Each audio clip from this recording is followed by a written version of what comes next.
अनूप देसाई जी का सवाल लेते हैं और ये कह रहे हैं कि ईवी के मामले में कौन ज़्यादा दमदार है, बजाज ऑटो, टीवीएस या ओला? देखिए, अब आपके सामने मतलब पहले ये था कि ईवी में हम सिर्फ बातें करते थे, हमारे पास कोई प्लेयर नहीं था। फिर अब प्लेयर्स जुटने लगे हैं जिनका ईवी प्ले हमें अब बाज़ार में दिखेगा। तो यहाँ पे अब ये सवाल उठने शुरू हो गए। ईवी अगर भविष्य है, तो भविष्य किसका है?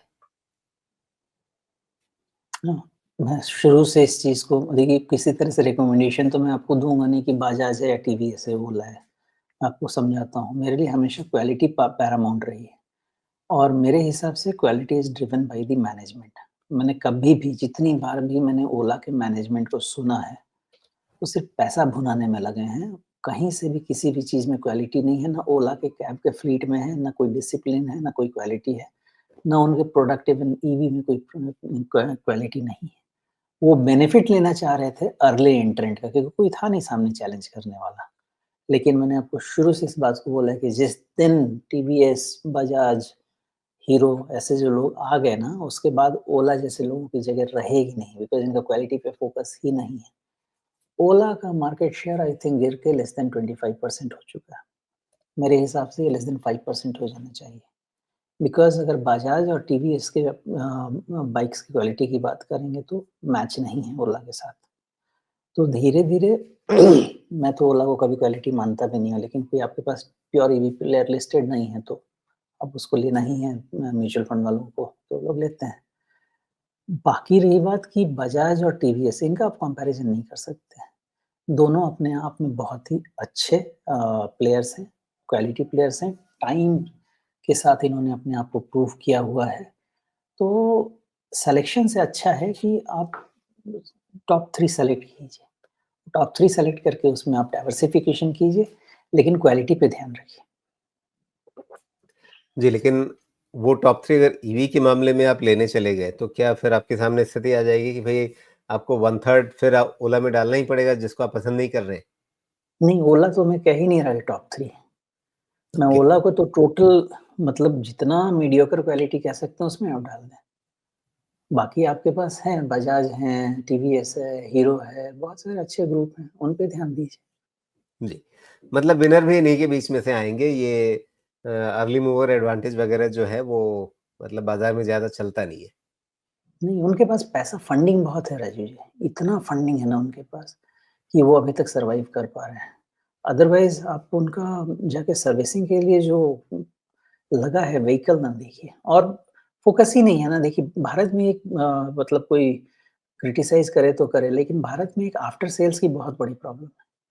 एक बार सामान बेच दिया ना, चाहे जो भी हो, आप वॉशिंग मशीन खरीदें या आप 10 लाख का टीवी खरीदें। एक बेचने के पहले ऐसा लगता है ना कि उनसे बड़ा आपका अपना प्यारा भाई उत्पादन ही नहीं हुआ है पूरे जीवन में। एक बार सामान बिक गया उसके बाद आप हैं कौन? वो पूरी मूवी बन जाती है।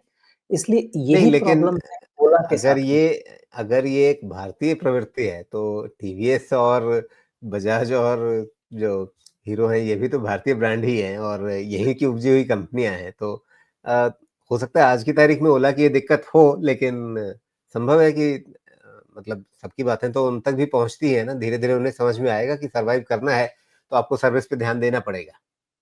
देखिए रजनी, ऐसा है कि अगर समय रहते सँभाल गए तो ठीक है। अभी तक रही बात कि टीवीएस, बजाज मैं कह रहा हूँ लेकिन इनके सेल्स आफ्टर सेल्स में कभी मैंने इश्यू उतना देखा नहीं, हालाँकि मुझे तो बाइक यूज़ किए हुए बरसों हो गए हैं। लेकिन जब तक मैं यूज़ करता था बजाज का भी मुझे कभी इश्यू हुआ नहीं था उतना।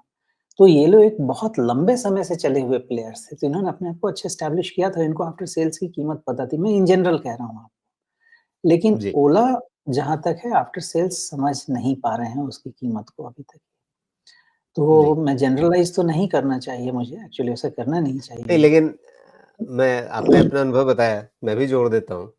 जिस समय तक मैं बाइक चला रहा था ब्रांड छोड़ देते हैं, इन्हीं तीनों में से जो बड़े 3 ब्रांड हैं, उन्हीं में से, ऑब्वियस है। यहीं दिल्ली में सर्विसिंग करने के लिए जब आप जाते थे, तो आपको लगता था कि आप किसी सरकारी दफ़्तर में आ गए हैं।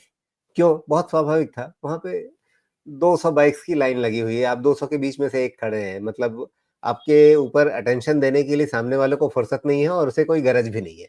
ये गरज नहीं होने वाली बात, फुर्सत नहीं है, आदमी व्यस्त है, काम कर रहा है, ये बात तो समझ में आती है, उसे कोई गरज नहीं है। ये बात चुभती है। तो ये बात मैं कह रहा हूँ आज से 15-20 साल पहले तक की। तो नहीं, नहीं, आज भी यही है। आपने एग्ज़ाम्पल लिया है, मैं फिर एग्ज़ाम्पल लेता हूँ, कोई दिक्कत नहीं है मुझे बोलने में। जब मैं बॉम्बे में था तो सेम एलजी का सर्विस क्वालिटी कुछ और था। वही एलजी हैदराबाद में इतनी बड़ी पनौती है कि कुछ लिमिट नहीं है। तो मैं यही कहना चाहता हूँ कि ये जो होता है ना values are driven by myself, मुझसे शुरू होता है वैल्यू। तो अल्टीमेटली क्या है, बजाज का एक सर्विस सेंटर है, वो किसी ने फ्रैंचाइज़ लिया हुआ है। तो उस फ्रैंचाइज़ ओनर की क्या प्रवृत्ति है, उसपे उसका सेल्स और सर्विस डिपेंड करेगा। हर जगह तो बजाज अपना सर्विस सेंटर ओन करके नहीं चलेगा ना, और ये प्रॉब्लम है। तो सर्विस क्या मिलेगा, उस पर्टिकुलर सर्विस सेंटर का ओनर की क्या प्रवृत्ति है, उस पे डिपेंड करेगा।